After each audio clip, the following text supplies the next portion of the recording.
ये कांग्रेस के कुत्सित कार्य हैं। कांग्रेस ने जवाब ले पहले लेते भी हैं, किया आपने है। जो कहा उसी का जवाब अखिल जी से ले लेते हैं। अखिल जी बोलिए, बोलने का मौका मिलेगा, बोलिए ना, मैं आप ही से तो सवाल किया, बोलिए अब। ये जिस तरह से ये धार्मिकता को और इस चीज को लेकर आए हैं भारतीय फौज के, जो एक पवित्र संगठन है और देश की मजबूती का कारण इंडियन आर्मी है, इंडियन आर्मी के बारे में इस तरह की उलझुल बातें इनके मुंह से ठीक नहीं लगती हैं। ममता बनर्जी की बात कर रहे हैं, हमारा कांग्रेस का मैनिफेस्टो एक अलग चीज है। आपके कांग्रेस ही खराब ठीक हो गया। धनंजय जी जब आप बोल रहे थे वो नहीं बोल रहे थे, एक एक करके बात नहीं करी। कांग्रेस पर क्या है, देश की सीमाओं पर अग्निवीर से सीना कमजोर हो रही है। अग्निवीर से धनंजय जी एक एक करके धनंजय जी आपने अपनी बात रख ली, अब अखिल जी को अपनी बात करने दीजिए प्लीज, बिना इंटरप्ट किए जी। मौका मिलना चाहिए कि वो भारत के लिए अगर जान दे सके, उसके लिए जज्बा रखता हो तो उसको भारत की सेना में जाने का मौका मिलना चाहिए। और भारत के नागरिकों के तौर पे भारत की सरकार की तरफ से हमारा ये कर्तव्य है कि भारत में भारतीय सेना में जो भी लोग काम कर रहे हैं, हमारे जो जवान हैं, उनकी वेलफेयर का, उनकी चीजों का ध्यान रखा जाए। उनकी पेंशन इन्होंने बंद कर दी, उनकी फैसिलिटीज बंद कर दी, उनको 4 साल में रिटायर कर दिया 22 साल की उम्र में। तो अखिल जी आप भी मुद्दे से भटक रहे हैं थोड़ा सा। अखिल जी कर्नाटक का एग्जाम्पल दिया ना, कर्नाटक में आपकी सरकार ने जो रिजर्वेशन दिया मुसलमानों को वो ओबीसी का हक मान के दिया। राष्ट्रीय पिछड़ा वर्ग आयोग ने आपकी सरकार को नोटिस किया है।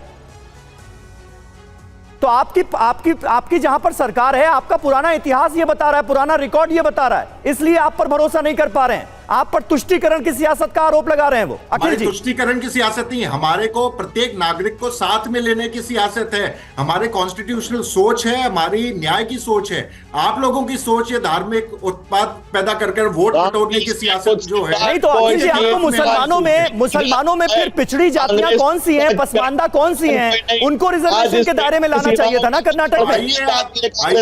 सबकी गिनती कास्ट बेस्ड सेंसस की बात हमने करी, आप उसके भी पक्षधर नहीं है। आप चाहते ही नहीं है कि हमारे दलित कितने हैं, हमारे ट्राइबल्स कितने हैं, ओबीसी काम कर रहे हैं, क्या उनकी फाइनेंशियल स्थिति है। एक मिनट धनंजय जी, थोड़ी देर जरा सुनिए भी दूसरों को। एक मिनट अखिल जी, आपने तो नहीं अखिल जी प्रधानमंत्री नरेंद्र मोदी ने जो कहा वो आपने सुना होगा, कर्नाटक का एग्जाम्पल देते हुए कि भाई मुसलमानों में जितनी भी जातियां सबको आप आरक्षण के दायरे में ले आए। आपने देखा ही नहीं कि कौन पिछड़ा है कौन अगड़ा है।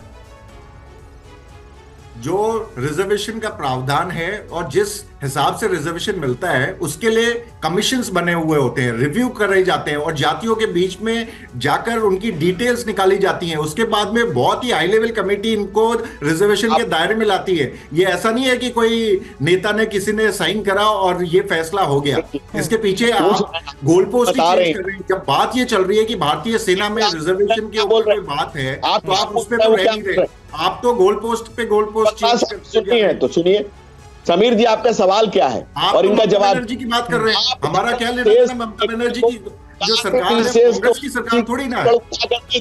ठीक सवाल ये है हाँ। और आप राहुल गांधी छाप जवाब दे रहे हैं। आपसे सवाल पूछा जा रहा है कि आपने ओबीसी का आरक्षण उठाकर, ये नहीं चलेगा, ऐसा नहीं चलेगा। मेरी एक रिक्वेस्ट है सर ये टाइम और समय के लिहाज से बात रखने के जरा जो दायरा है ना उसमें रहकर बात करिए। बीच में इंटरप्ट करते रहेंगे तो ना आप कोई भी दर्शक आपकी बात को सही तरीके से नहीं समझ पाएगा। मौका पूरा दे रहे हैं हम आपको बात रखने का, लेकिन धनंजय जी जब अखिल जी बोल रहे हैं तो बीच में इंटरप्ट मत करिएगा। अभी फिलहाल मैं आप दोनों को रोक रही हूँ क्योंकि मेजर जनरल रिटायर्ड सुधाकर इस पर अपनी कुछ बात रखना चाहते हैं। Over to you Sudhakar sir, बताइए आप कुछ कहना चाह रहे थे इसी मुद्दे पर।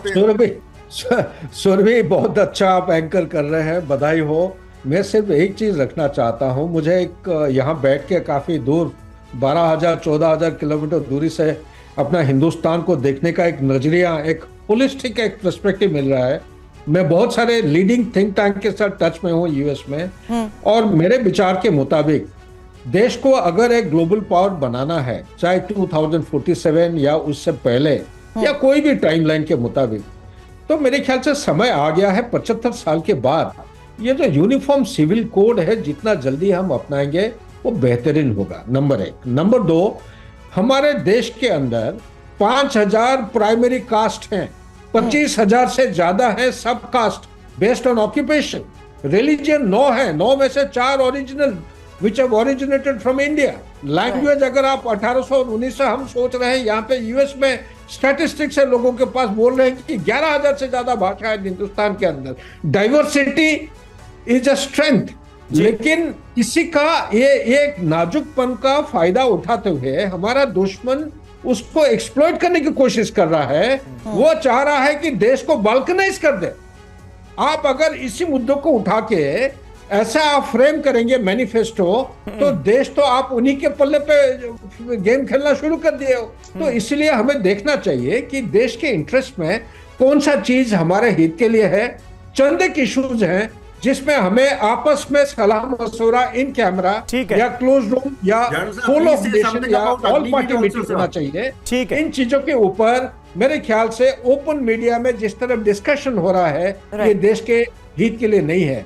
Live alone the election. ठीक है, ब्रिगेडियर विनोद दत्ता, जो कांग्रेस ने दिया है वो गलत है। ठीक है, आपके हिसाब से वो गलत है। ब्रिगेडियर विनोद दत्ता, जरा हमारे दर्शकों को समझाइए कि आर्म्ड फोर्सेस में रिजर्वेशन की बात की गई है। कर्नाटक का एग्जाम्पल बार बार दिया जा रहा है कि देखिए जी, कर्नाटक में सरकार है कांग्रेस की और उन्होंने मुसलमानों को कैसे रिजर्वेशन दे दिया ओबीसी का हक काटकर। और अगर कांग्रेस घोषणा पत्र में यह बात कर रही है कि समान अवसर बिना भेदभाव के अल्पसंख्यकों को मुहैया कराया जाएगा सरकारी नौकरी में, तो उसे आर्म्ड फोर्सेस से भी जोड़कर देखा जा रहा है। यह पूरी स्थिति आपको क्या नजर आती है? मामला खालिस विशुद्ध राजनीतिक है या फिर इससे आगे भी कुछ दिखता है? देखिए, ये बिल्कुल प्योरली राजनीतिक है और भारतीय सशस्त्र सेनाएं एक ऐसा इदारा है, एक ऐसा ऑर्गेनाइजेशन है जहां रिजर्वेशन की कोई गुंजाइश नहीं है। हमारे यहाँ कास्ट बेस्ड रिजर्वेशन तो छोड़िए, हमारे यहाँ एकेडमिक रिजर्वेशन नहीं है। हमारे यहाँ जो ऑफिसर सेलेक्ट होते हैं वहां कोई परसेंटेज ले डाउन नहीं की गई है, क्योंकि हम एक लीडरशिप प्रेडोमिनेंट ऑर्गेनाइजेशन है।